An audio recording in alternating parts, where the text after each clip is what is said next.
Fox News ran about 3 or 4 segments yesterday, if not more, discussing the 50th anniversary of the March on Washington ceremony that honored Martin Luther King Jr.'s legacy. And they didn't cover it like other networks cover it, CNN, MSNBC, even other channels further than that as well. Those channels covered it somewhat objectively. They said, hey, Martin Luther King Jr. was a great American. He's a hero. He fought for justice and equality. He's going to go down in history as one of the greatest Americans. Fox News, they were like, yeah, MLK, yeah, great guy, whatever. Anyway, we were not invited to the event. And by we, I mean Republicans. I didn't see any Republicans speaking. I didn't see any Republicans in the audience. I think we were totally excluded from the event, and that's not fair. And it wasn't just like, you know, a flippant mention of it. It was covered in detail on all the shows. Fox and Friends in the morning, in the middle of the day. They even had on a TYT network partner to represent the progressive side when they were discussing, hey, why were the Republicans not invited, right? And at night, you had Bill O'Reilly talk to James Carville, and he had mentioned, it's weird, why wouldn't they bring in the other side? That's not okay. You got to have on both sides. I think that's what Martin Luther King Jr. would want. And Carville was like, really? I didn't know that they weren't invited. I personally would have invited them if I was running the event. And O'Reilly's like, yeah, no, they weren't invited. So they're clear, man. They're crystal clear. There's only one teeny problem with the entire day's coverage. The Republican leadership was invited. John Boehner, Eric Cantor, John McCain, you name them, they were all invited. Not a single one showed up.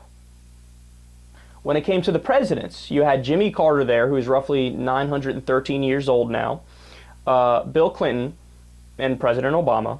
HW and W were invited, didn't show up. It was all the Democratic presidents. Now, if you think that's bad so far on the facts, they did another couple of segments where Tim Scott, who is a black GOP senator who has now stepped in to replace Senator Jim DeMint because DeMint went to be the head of the Heritage Foundation, which is a right-wing think tank. So he was appointed, and he's been in the Senate for roughly 3.5 minutes. But nonetheless, since he's black and he wasn't given a speech, he wasn't invited, Fox News flipped out, man.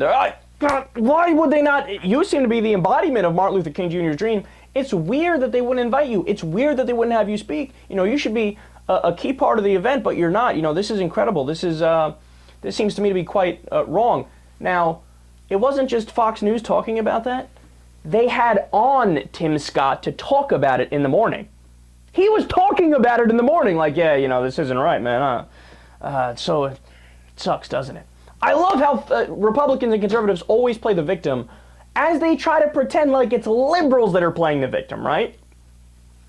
But it gets better. From an article today, quote, the invitation sent August 8th from the Coalition for the 50th anniversary of the March on Washington appears to have been a form letter. Within a day, Rachel Shelburne, a staff assistant to Scott, had replied to the email with the following message, quote, thank you for extending to Senator Tim Scott the invitation to the 50th anniversary of the March on Washington on August 28th. Unfortunately, the senator will be in South Carolina during this time, so he will be unable to attend the event. Please do, however, keep him in mind for future events you may be hosting. He was invited. Every single claim they made on Fox that entire day was factually incorrect. Talking about Republicans not being invited and doing full segments on Tim Scott not being invited. We have the fucking text of the response from his office when they said, sorry, you can't come. Fox is such a pathetic organization, man. It wasn't even a consideration to them. They did multiple segments. It wasn't even a consideration to them to go, we should make sure that we know that the Republicans aren't invited, that Tim Scott isn't invited before we talk about it. How do you not? I would be embarrassed to do that, to go out there and say so confidently, do all these segments. What ridiculous human beings you are, man. And they're supposed to be news and journalists.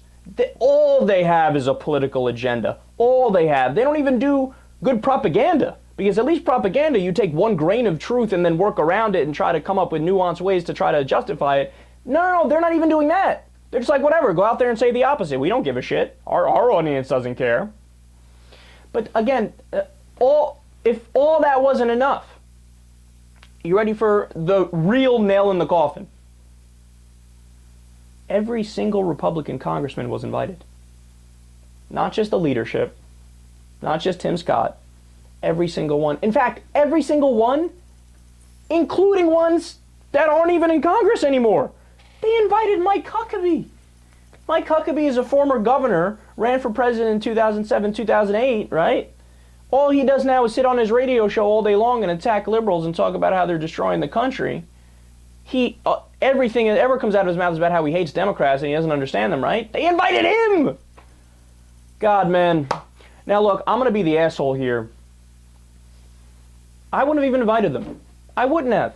And they, oh, Kyle, well, you're opening yourself up to these attacks. But they did the attacks anyway, right? And none of the guys showed up anyway. And the bottom line is, let's stop fucking pretending here. The conservative movement and Republicans, they totally disagree with every single thing Martin Luther King Jr. stood for. I mean, that's like having a weight loss convention and inviting Yokozuna to speak. That's like having a how to stay faithful to your wife convention and having Tiger Woods be the headline speaker. I mean, let's stop playing around and call things out for what they are.